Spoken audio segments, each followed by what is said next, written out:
관하여 써놓은 일을 그들에게 설명하여 주었다. 아멘. 그날 밤 길이 바뀌었다라는 제목으로 우리 함께 말씀을 나누겠습니다. 우리 옆 사람과 인사하겠습니다. 우리 함께 예배함이 기쁨입니다. 네, 함께 예배함이 기쁨입니다. 우리 부활주일이 지난 한 주가 지났습니다. 여러분 어떻게 부활의 생명으로 하루하루 사셨습니까? 네. 다들 속으로 대답하셨다라고 생각하고 말씀을 이어나가겠습니다. 함께하는 게 성도 여러분, 우리가 모두가 그 부활의 기쁨으로 우리가 날마다 살아가야 하지만 우리는 때로는 인생의 어두운 밤길을 걸어가 본 경험이 있고 또 그 길을 걷고 있는 사람들도 있을 것입니다.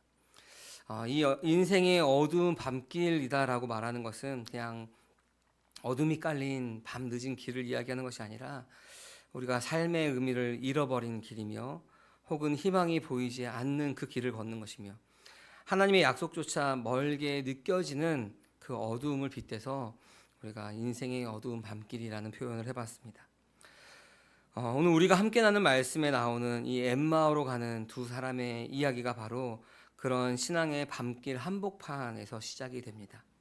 여러분 잘 한번 생각해 보십시오. 그들이 따랐던 예수님께서 십자가에 돌아가시고 그분을 따르던 모든 기대와 소망이 산산조각 나버린 그날, 그 제자들과 그를 따르던 많은 사람들의 절망과 의심, 혼란과 두려움이 그들 가운데 있지 않았습니까? 그들은 그 마음을 품고 각자 자기의 살던 고향으로 돌아간 것입니다. 익숙한 일상으로 돌아가는 발걸음이었을 겁니다. 아무 의미 없는 그 길을 터벅터벅 걸어가고 있는 것입니다. 지난 3년간에 있었던 그 모든 일들이 마치 꿈처럼 지나가는 일이었고 허무한 일처럼 생각하며 터벅터벅 자신의 길로 가는 그 길이 바로 오늘 엠마오로 가는 길이다라고 표현하고 싶습니다. 그러나 함께하는 게 성도 여러분, 이 이야기, 이 길은 단지 2000년 전에 그 두 사람의 이야기가 아닙니다. 우리 모두의 이야기입니다. 우리도 신앙의 길에서 수없이 우리는 주님의 길을 따르고 있다라고 말하지만 엠마오로 향하는 그 길 가운데 발걸음을 내딛는 것이 바로 우리의 모습입니다.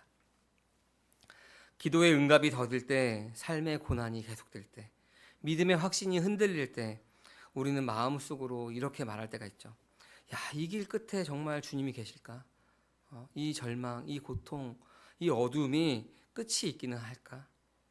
여러분 위로가 될지 모르겠지만 제자들도 부활의 소식을 들었음에도 그 소식을 어떻게 여겼다 그랬죠? 지난주에 어처구니 없는 소식으로 들었습니다. 오늘 말씀에도 나오죠. 그리고 베드로도 빈 무덤을 보고 그냥 이상히 여겼다라고 기록되어 있습니다. 와, 주님께서 말씀하신 대로 살아났네 라고 한 것이 아니라 어처구니 없는 말로, 이상하게 여기는 말로 끝났습니다. 이 부활의 소식조차 그 신앙의 어두움을 단번에 밝힐 수가 없다는 것입니다. 왜 그럴까요? 왜 그럴까? 그들 안에는 그냥 들었던 복음만, 들었던 말씀만 있는 것이지 성경이 증거하는 이 복음이 아직 생명으로 자라지 못했기 때문입니다. 우리의 삶도 마찬가지입니다. 듣고 끝나는 말씀이 아니라 생명으로 자라야 합니다. 그렇지 않으면은 그러한 엠마오로 향하는 그 길을 끊임없이 오늘도 내일도 그 길이 그 길인지도 모른 채 갈 것입니다. 오늘 말씀을 통해서 저와 여러분에게 엠마오로 향하여 가는 길에서 주님을 만나는 그 은혜가 있기를 소망합니다. 주님은 오늘도 우리의 절망과 의심과 혼란과 그 두려움의 발길에서 그 말씀과 떡을 통해서 우리의 눈을 여실 것입니다. 복음의 본질인 영생을 얻고 하나님 품에 거하는 그 근본적인 목적을 다시 한번 붙들게 하실 것입니다. 오늘 본문에서 우리에게 분명히 말씀하십니다. 주님은 가장 어둡고 가장 혼란스러운 그 밤길에 동행하시며 말씀하시며 그 눈을 열어주시는 분이심을 분명하게 말씀하고 있습니다. 오늘 말씀을 통해서 엠마오로 가는 이 두 사람의 여정을 따라가며 우리의 신앙의 길도 절망에서 부활의 증인으로 그 길이 바뀌는 일이 일어나기를 소망합니다. 함께하는 교회 성도 여러분, 엠마오로 향해 가는 그 두 사람의 발걸음이 어땠을까요? 우리가 한번 떠올려 봤으면 좋겠습니다. 그 두 사람의 발길은 어땠을까요? 지난 3년간 예수님을 따라서 쫓아다녔던 그 두 사람의 발길. 그 14절에 보니까 그들은 일어난 이 일을 서로 이야기하고 있었다라고 기록하고 있습니다. 그들은 예루살렘에서 일어난 모든 일을 서로 이야기하며 슬픔과 혼란 속에서 집으로 돌아가고 있었습니다. 엠마오로 향하고 있었죠. 어떻게 보면은 그들의 발걸음은 희망을 잃은 사람의 발걸음이었습니다. 무겁겠죠. 이제 우리는 어떻게 해야 되지? 그 무거운 발걸음을 한 걸음 한 걸음 옮기면서 서로 그 일에 대해서 이야기하고 있습니다. 신앙의 밤길을 걷고 있는 자의 발걸음이 바로 그런 발걸음입니다. 여러분, 이들은 예수님을 따르던 사람들이었죠. 그리고 예수님께서 이스라엘을 구속하실, 구원하실 자라고 믿고 있던 사람들이 바로 이 엠마오로 향해 가던 두 사람의 모습이었습니다. 물론 예수님께서 말씀하시는 그 구원과는 다른 구원을 기대하고 있었지만 어찌됐든 예수님께서 메시아이심을, 이 정치적인 메시아이심을 믿고 따랐던 사람들입니다. 하지만 그 기대는, 그 소망은 산산조각 났죠. 언제죠? 예수님께서 십자가에 달려 돌아가셨기 때문입니다. 그분을 따르던 모든 소망이 예수님의 죽음으로 무너져 버렸습니다. 21절 말씀에 이렇게 이야기하고 있습니다. 우리 같이 한번 읽어보겠습니다. 우리는 그분이야말로 이스라엘을 구원하실 분이라는 것을 알고서 그분에게서 소망을 걸고 있었던 것입니다. 그뿐만 아니라 그런 일이 있은 지 벌써 사흘이 되었는데, 아멘. 그 다음에 뭐라 그러죠? 여자들도 무덤이 비었다라고 하고 우리가 가서 보았지만 찾을 수가 없었다. 뭐 이런 이야기들을 하고 있죠. 개역 개정에서는 이스라엘을 구속할 자라 바란다라고 이야기했습니다. 이 바란다라고 하는 말이 헬라어로 엘피조멘이라고 하는 말입니다. 이것은 무엇이냐면 계속해서 희망을 품었다라는 말입니다. 그러니까 우리를 구원하실, 이스라엘을 구원할 것이라는 희망을 계속해서 품고 있었는데 근데 그 희망이, 그 소망이 무너졌다라는 것입니다. 그 소망을 걸고 있었던 로마의 압제로부터 우리를 구원하실 분이라는 정치적인 메시아라는 것을, 그 희망을 품고 있었는데, 그 소망을 걸고 있었는데 그 소망이, 그 희망이 십자가 앞에서 완전히 사라져 버렸다라고 하는 겁니다. 이들이 불과 이 대화를 나누기 불과 일주일 전만 해도 무슨 일이 하고 있었죠? 예수님께서 나귀를 타고 예루살렘으로 입성할 때 호산나 호산나 다윗의 이름으로 오시는 주여 하면서 막 찬양했던 자가 바로 이들이죠. 그런 정치적인 메시지, 야 드디어 예루살렘으로 입성하시며 우리를 로마의 압제로부터 구원하실 그 발걸음이 이제 그 왕의 행차가 시작되었다라면서 호산나 호산나 외쳤던 사람들이 바로 이 사람들이었습니다. 근데 그 희망이, 그 소망이, 자기가 걸고 있던 그것이 바로 십자가 앞에서 모두가 다 산산조각 난 것입니다. 함께하는 교회 성도 여러분, 우리도 이런 신앙의 밤길을 경험하기도 합니다. 아무리 기도해도 기도에 응답이 없는 것 같고, 하나님은 나의 신음소리조차 듣지 않으시는 것 같습니다. 삶은 점점 더 어두워지며 하나님의 약속이 정말 너무나도 멀게 느껴집니다. 그때 우리는 우리 자신도 모른 채 속으로 이렇게 이야기할 수 있습니다. 야, 내가 정말 그분을 믿었는데, 자기 중심을 믿은 거죠. 내가 정말 그분을 믿었는데 나의 삶은 왜 이럴까?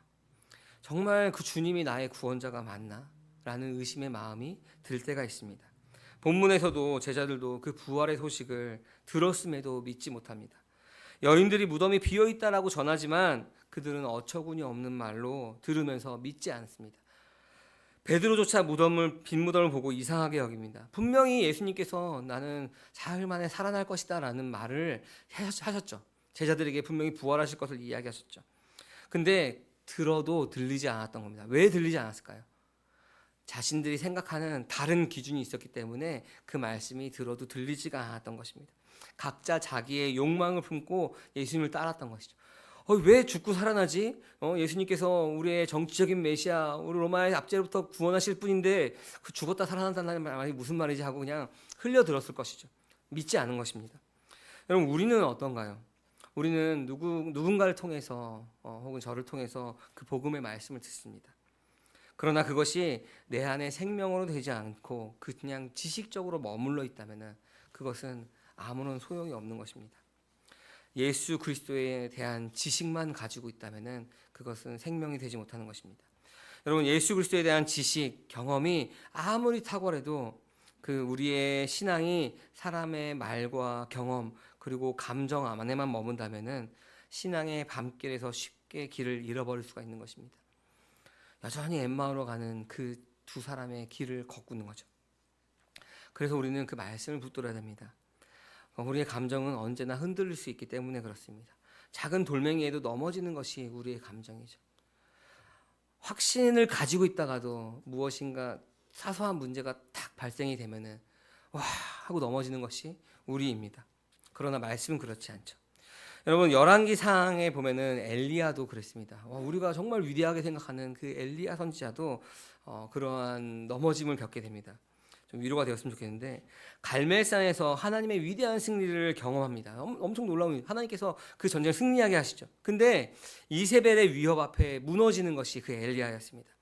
그래서 로뎀나무 아래에서 이렇게 이야기하죠. 우리 열왕기상 19장 4절 말씀입니다. 같이 한번 해볼까요? 자신은 홀로 광야에 들어가서 하룻길을 더 걸어 어떤 로뎀나무 아래에 가서 거기에 앉아서 죽기를 간청하며 기도하였다. 주님, 이제는 더 바랄 것이 없습니다. 나의 목숨을 거두어 주십시오. 나는 내 조상보다 조금도 나을 것이 없습니다. 아멘. 로뎀나무 아래에서 죽기를 간청하며 기도했습니다. 뭐 때문에 그러죠? 그 이세벨의 위협 앞에서 그냥 나를 죽여주십시오라고 하는 것입니다. 그러나 하나님은 그 절망의 자리까지 찾아오셨습니다. 떡과 물로 그 엘리야를 회복시키셨습니다. 함께하는 교회 성도 여러분, 엠마오로 가는 그 두 사람처럼 우리도 신앙의 밤길, 마치 그 희망이 산산조각난 그 자리에 우리를 홀로 두지 않습니다. 주님께서 찾아오십니다. 이 오늘 말씀에서도 그 엠마오로 가는 그 두 사람 가운데 주님이 찾아오시죠. 한 낯선이가 찾아와서 함께 걷기 시작합니다. 근데 그 사람들은 예수님을 예수님인지 알아보지 못합니다. 16절에 보니까 그들의 눈이 가려져서 예수를 알아보지 못했다라고 합니다. 눈이 가려졌기 때문에 그렇습니다. 왜 우리가 이 사람들이 예수님을 못 알아볼까? 아무리 눈이 가려졌어도 왜 예수님을 못 알아볼까 하는 좀 의심이 들긴 하죠. 이상하죠. 어떤 사람들은 그래서 이게 부활의 몸이기 때문에 신령한 몸이기 때문에 알아보지 못한 것이다 라고 이야기하지만 저는 이 16절 말씀에서 그들은 눈이 가려져서 예수를 알아보지 못하였다라고 하는 그 말씀에 이들은 아직 영의 눈이 뜨이지 않아서 예수님을 못 알아본 겁니다.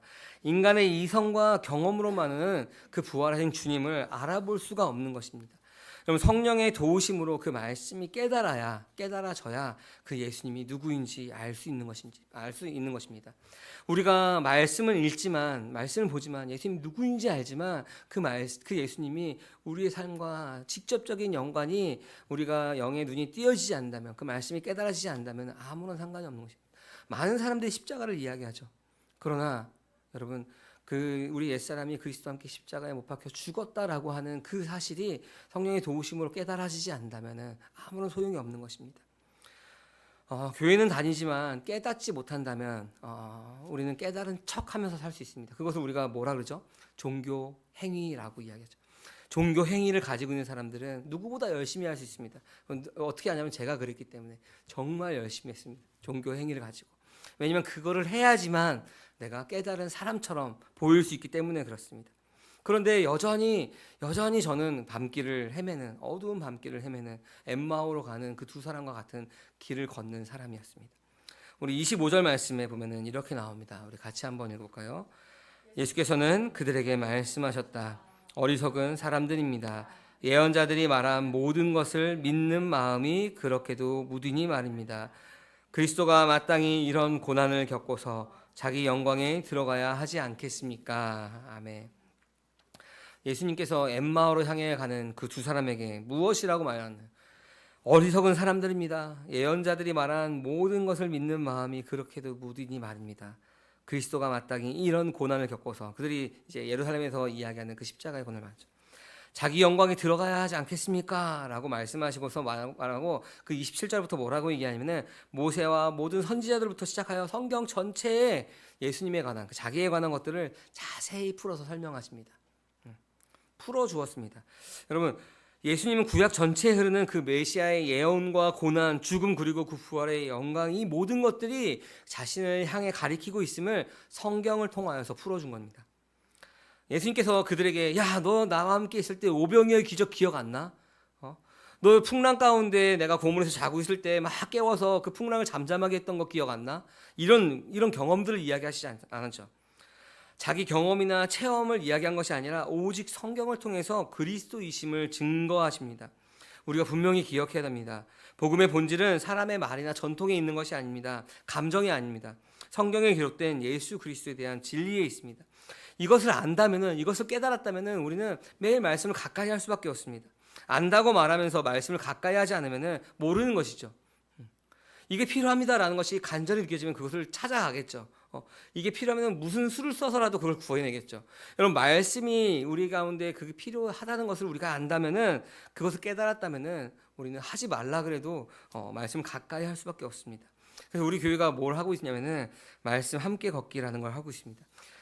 매일 말씀을 어떻게 묵상할까를 고민하다가 나온 것인데, 이것이 이제 좀 뭐 보완하고 다른 형태로 바뀔 수도 있겠지만, 우리가 그렇게 말씀을 함께 읽자고 처절하게 노력하는 것입니다. 이 얘기를 왜 드리냐면은, 이 말씀을 읽을 때 우리가 이런 기도를 합니다. 기억나시나요? 하나님, 말씀을 읽을 때 바르게 깨달을 수 있도록 도와주세요 라는 기도를 하고 시작하자라고 말했습니다. 왜냐면은 이 말씀을 내가 그냥 내 자의적인 해석으로 내 기준으로 맞춘다면은, 이 말씀이 나를 재단하여서 나의 혼과 영과 골수와 나의 육체를 찔러 쪼개는 것이 아니라, 내가 말씀을 막 재단하죠. 이 말씀은 너무 좋아, 이 말씀은 아니야. 내가 취사 선택하는 거죠. 그래서 우리가 흔히 하는 그 오류가 뭐가 있냐면은, 내 시작은 미련했어, 내 나중은 창대하리라 라는 그 말씀을 우리가 이렇게 딱 사업장에 크게 걸어놓죠. 그 말씀의 흐름은 원래는 그 욥을 비난하는 말씀이었는데, 우리 그것을 이 말씀 너무 좋아하고 그것만 취하는 거죠. 그러면 나의 필요를 위해서 그 말씀을 선택한다면 엠마오로 가는 그 두 사람과 같은 모습으로 그 길을 그냥 가고 있는 것입니다. 하나님의 뜻이 아니라 자신의 기준으로, 자신의 뜻대로 믿는 것입니다. 그렇게 우리의 신앙이 그렇게 된다면은 내 기준으로의 형통, 내 기준으로의 복을 생각하는 거죠. 그러면 어떻게 되냐면 하나님이라고 하는 우상을 교회 안에서 섬기는 겁니다. 같이 예배를 하고 있는 것처럼 보이지만, 그 사람은 하나님이라는 우상을 섬기는 것이죠. 물 떠놓고 나에게 형통하게 해주세요, 나에게 복을 주세요 하고 비는 사람과 크게 다른 것이 아닙니다. 여러분, 사도행전 8장에 보면은 에디오피아 내시가 나옵니다. 이 에디오피아 내시가 뭘 읽고 있었냐면은 성경을 읽고 있었습니다.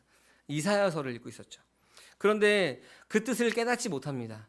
그때 하나님께서 빌립을 그 에디오피아 내시에게 보냅니다. 네가 읽는 것을 깨닫느냐라는 말을 하죠. 그래서 빌립이 그 성경을 쫙 풀어서 알려주자, 내시는 어떻게 하냐면 그 자리에서 그리스도를 영접합니다. 그리고 세례를 받습니다. 이처럼 복음은 사람이 전하는 것이 아니라 성경이 증거하는 예수 그리스도를 우리의 영으로 깨달을 때 그것이 생명이 되는 것입니다. 그냥 사람의 말로 듣는다면은 우리가 지식이 그냥 풍성하여지는 것이죠. 물론 나중에 그 지식이 우리가 영으로 깨달을 때 도움이 되겠지만, 그것이 지식으로만 남아있다면 바리새인과 서기관들처럼 됩니다. 어떻게 하죠? 다른 사람들을 내가 알고 있는 말씀으로 정죄하죠. 야, 말씀에 이렇게 이야기하는데 너는 왜 안 그래? 라고 정죄하죠. 사람을 살리는 것이 아니라 사람을 죽이게 되는 것입니다. 생명을 얻게 하는 것이 아니라 생명을 빼앗는 데 사용되는 것입니다. 여러분, 엠마오로 가는 제자들은 그 말씀을 통해서 그 눈이 조금씩 열리기 시작했습니다. 우리의 신앙도 사람의 말이 아니라 말씀을 통해서 성령께서 깨닫게 해주셔야 됩니다. 한 사람 한 사람, 우리 개개인이 하나님 앞에, 그 말씀 앞에 서야 하는 것입니다. 야, 내 옆에 있는 사람이 잘 믿으니까, 우리 아내가, 우리 남편이 잘 믿으니까 나를 그 아내 따라서, 그 남편 따라서, 혹은 우리 부모님 따라서 내가 잘 믿을 거예요. 아니죠. 도와 줄 수는 있으나 우리 각자 한 사람 한 사람이 그 말씀 앞에 서서 그 말씀을 깨달아야 되는 것입니다. 엠마오로 가는 그 길에서 예수님은 두 사람에게 함께 걸으면서 성경을 풀어주셨습니다. 그러나 그들의 눈이 완전히 열리지 않았죠. 나중에 말씀을 보니까 말씀을 들으면 우리 마음이 뜨거워지지 않느냐라고 이야기하는 대목에서 말씀을 풀어줄 때 그들의 마음이 뜨거워지는 걸 느꼈지만, 여전히 예수님이 함께 동행하고 있는 사람이 예수님인지 알아채리지 못했습니다. 29절에서 두 사람은 저녁이 되고 날이 저물었으니 우리 집에 묵으라라고 이야기합니다. 예수님이 더 이상 그들에게 낯선 사람이 아니고 함께 머물고 싶은 사람이 된 것이죠. 예수님은 그들의 초대에 받아서 식탁에 앉습니다. 그리고 이제 역사적인 사건이 일어나는데, 떡을 들어 축하하시고 그들에게 떼어 주셨습니다. 바로 그 순간 우리 31절 말씀이 나옵니다. 같이 한번 읽어볼까요? 31절 말씀입니다. 그제서야 그들의 눈이 열려서 예수를 알아보았다. 그러나 한순간에 예수께서는 그들에게서 사라지셨다. 아멘. 뭐라 그러죠? 떡을 떼는 순간 그제서야 그들의 눈이 열려서 예수님을 알아봤다. 그 영의 눈이 열린 거죠. 예수님을 알아봤습니다. 우리와 함께 갔던 동행하였던 그 말씀을 모세의 예언부터 시작해서 쫙 풀어줬던 그 예수님이었구나 하고 딱 알아보는 순간 예수님이 사라지셨죠. 여러분, 떡을 떼는 행위는 단순히 식사의 나눔이 아닙니다. 예수님의 십자가의 죽음과 부활, 그러니까 우리가 복음의 핵심을 상징하는 거죠. 마지막 만찬에서 떡을 떼어서 제자들에게 주시며 뭐라고 얘기하죠? 이것은 너희를 위하여 주는 나의 몸이니 이것을 먹을 때마다 나를 기념하여라 라고 이야기하죠. 엠마오로 향하던 그 두 사람이 그 최후의 만찬에서 예수님이 떡을 떼어주시던 그것을 다시 경험한 것입니다. 여러분, 엠마오로 가는 두 사람을 보면서 우리의 신앙의 여정과 참 비슷하다라는 생각을 합니다. 우리는 여전히 나의 생각과 내 판단으로 하나님께서 우리의 주인이 되어주셨음에도 불구하고 여전히 나는 내가 주인된 삶을 살아가죠. 그래서 내가 주인된 삶으로 살아가니 하나님께서 나의 뜻을 이루어주지 않을 때 나의 소망이 산산조각 나버리는 그러한 어두운 밤길을 걷는 그래서 엠마오로 향하는 그 길을 걷는 사람들이 바로 우리들이죠. 그런데 말씀을 듣고 떡을 나눌 때 비로소 예수님이 우리와 함께 하심을 확신하게 되는 것입니다. 32절 말씀에서 그 엠마오로 가는 두 사람들이 이렇게 고백합니다. 같이 한번 읽어볼까요? 그들은 서로 말하였다. 그래서 그분이 우리에게 말씀하시고 성경을 풀이하여 주실 때 우리의 마음이 우리 속에서 뜨거워지지 않았습니까? 아멘. 길에서 그분이 우리에게 말씀하시고 성경을 풀어 주실 때 우리의 마음이 우리 속에서 뜨거워지지 않았습니까? 라고 얘기합니다. 이 뜨거운 것은 단순히 감정적인 뜨거움, 뭐 이런 뜨거움이 아니죠. 부활하신 주님을 만나는 영적 체험의 각성이다라고 우리가 말할 수 있습니다. 함께하는 교회 성도 여러분, 신앙의 밤길을 걷는 우리에게 주님은 말씀과 떡을 통해서 자기 자신을 드러내십니다. 이 엠마오로 가는 두 제자는 떡을 뗄 때 눈이 열려 부활하신 주님을 만났습니다. 깨달았습니다. 그 감격과 그 뜨거움은 그들의 삶을 완전히 바꿔놓았습니다. 우리 24장 33절에 보면은 이렇게 나옵니다. 우리 같이 한번 읽어볼까요? 그들이 곧바로 일어나서 예루살렘에 들어와서 보니 11 제자와 또 그들과 함께 있었던 사람들이 모여 있었고, 아멘. 그들이 곧바로 일어나서라고 말합니다. 예수님을 알아본 다음에 곧바로 일어나서 예루살렘으로 돌아가는 것입니다. 이미 그들 가운데 해가 저물고 밤길인 것, 이 환경적인 것들은 아무 상관이 없고 더 이상 머무르지 않습니다. 그 곧바로 일어나서 절망의 길, 낙심의 걸음이 이제 기쁨과 소망의 발걸음으로 바뀐 것입니다. 와, 그 여자들이 했던, 그 여인들이 했던 이야기가 진짜네. 우리가 확인했던 그 빈무덤이 누군가 시체를 훔쳐간 것이 아니라 예수님이 살아나셨네라는 것을 깨달은 거죠. 그래서 곧바로 일어나서 가는 것입니다. 예루살렘에 도착한 그들이 11사도와 다른 사람들에게 자신의 만난 주님을 담대하게 증언합니다. 예수님을 만난 사람은 더 이상 과거의 절망에 머물러 있지 않습니다. 주님이 살아계시다는 그 확신은 우리로 하여금 세상 가운데서 담대히 복음을 증언하게 만드는 것입니다. 진짜 부활의 증인은 예수님을 만난 그 자리에서 곧바로 세상으로 달려가는 것입니다. 복음은 내 안에 그냥 감동으로 그렇구나 하는 깨달음으로 머무는 것이 아니라 흘러가야 할 생명의 소식이기 때문에 그렇습니다. 어떻게 할 수가 없는 것이죠. 이거 전하지 않고는 배길 수가 없는 것입니다. 여러분, 사도 바울 기억하시나요? 다메섹 도상에서 누구를 만나나요? 예수님을 만나죠. 당신이 누구십니까? 라고 하니까 사울아 네가 핍박하던 예수다 라고 이야기하죠. 그때 이 바울의 삶은 사울이죠. 사도 바울의 삶은 완전히 바뀌게 됩니다. 180도 바뀐 삶을 살아가죠. 박해자에서 복음의 사도로 죽음을 두려워하지 않는 증인의 삶으로 변화되었습니다. 모든 것을 자기가 알고 있던 그 모든 것을 배설물로 여기면서 예수님을 따라갑니다. 우리도 마찬가지입니다. 주님을 만난 그 자리에서 머물지 않고 예수님의 부활을 증거하는 삶으로서 우리가 살아가야 되는 겁니다. 참된 증인의 삶으로 나아가야 하는 것입니다. 함께하는 교회 성도 여러분, 오늘 우리는 엠마오로 가는 두 사람의 이야기를 보았습니다. 그들은 절망과 두려움에 눌려 그 길을 걷고 있었습니다. 자신이 기대했던 그 소망이 산산조각 났죠. 주님은 그 어두운 길 한가운데로 친히 찾아오셨습니다. 말씀을 풀어주실 때 그들의 마음이 뜨거워졌고 떡을 떼실 때 그들의 눈이 열려서 예수 그리스도를 알아보는 것입니다. 이것이 부활 신앙인 겁니다. 주님은 지금도 우리 삶의 여정 가운데 함께 걸어가십니다. 우리가 보지 못할 때에도, 우리가 나의 기준이었지만 낙심하고 있을 때에도 주님은 결코 우리를 홀로 두지 않으십니다. 이제 그렇다면 우리가 머물러 있던 그 자리에서, 엠마오로 향하던 그 길에서 박차고 일어나 돌아와야 되는 것입니다. 주님을 만난 이들이 다시 예루살렘으로 달려갔습니다. 절망의 자리로 가는 대신, 그냥 익숙했던 그 자리로 가는 대신 생명의 복음을 들고 세상 속으로 나아갔습니다. 더 이상 보이는 현실에 눌려 살지 않기를 바랍니다. 주님은 부활하셨습니다. 우리가 그것을 믿습니다. 그리고 지금도 우리와 함께 살아계십니다. 우리는 부활의 주님을 만났습니다. 우리 안에 그 주님의 생명이, 그 아들의 생명이 있습니다. 우리는 그 주님과 함께 십자가에 죽고 다시 살아났습니다. 그 생명을 가지고 있습니다. 이 확신을 우리가 품고 있을 때 우리는 우리의 가정과 일터와 교회와 세상 가운데서 살아계신 주님을, 우리와 함께 하신 주님을 증거하는 삶을 살아가야 하는 것입니다.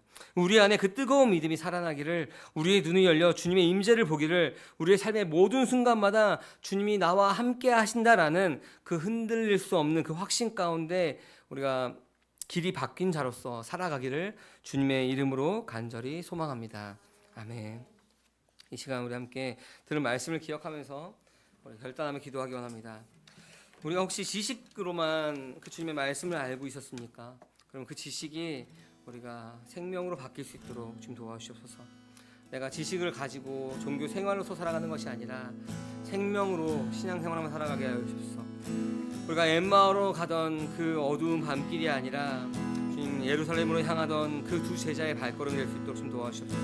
주님, 우리가 흔들리지 않는 믿음으로 우리가 살아갈 수 있도록 우리가 오늘 함께 해달라고 이 시간 함께 결단하며 기도하겠습니다. 하나님 아버지, 주님 감사합니다. 주님, 우리가 부활하신 주님을 찬양합니다. 지식적으로 우리가 살아가는 생명을 살아가는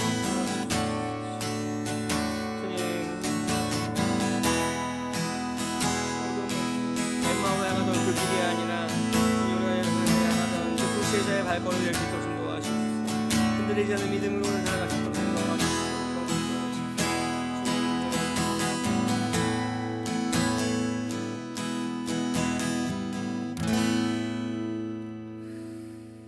사랑의 하나님 아버지, 감사합니다. 주님, 죽음을 이기시고 부활하신 예수 그리스도의 이름을 찬양합니다.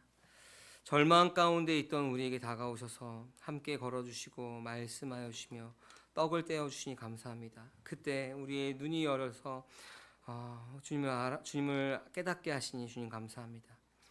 우리가 걸어가는 그 엠마오로 향하던 그 신앙의 밤길 속에서도 주님은 결코 우리를 홀로 두지 않으시고 말씀과 떡을 통해 친히 살아계심을 우리에게 증명하여 주시니, 말씀하여 주시니 감사드립니다. 주님, 우리가 그 말씀을 들을 때 우리 마음이 뜨거워지게 하시고 떡을 뗄 때 주님의 임재를 경험할 수 있도록 도와주셔서 사람의 말이 아니라 성경의 말씀을 통하여서 부활하신 주님을 더욱더 깊이 알게 하시고 흔들리지 않는 믿음의 눈을 뜰 수 있도록 주님 도와주셔서 오늘 우리가 말씀을 통하여 다시 한번 깨닫습니다. 주님이 우리와 함께 계셨음을, 우리와 같이 걸어가셨음을, 우리에게 말씀하시고 그 말씀을 깨닫게 하셨음을 우리가 다시 한번 깨닫습니다.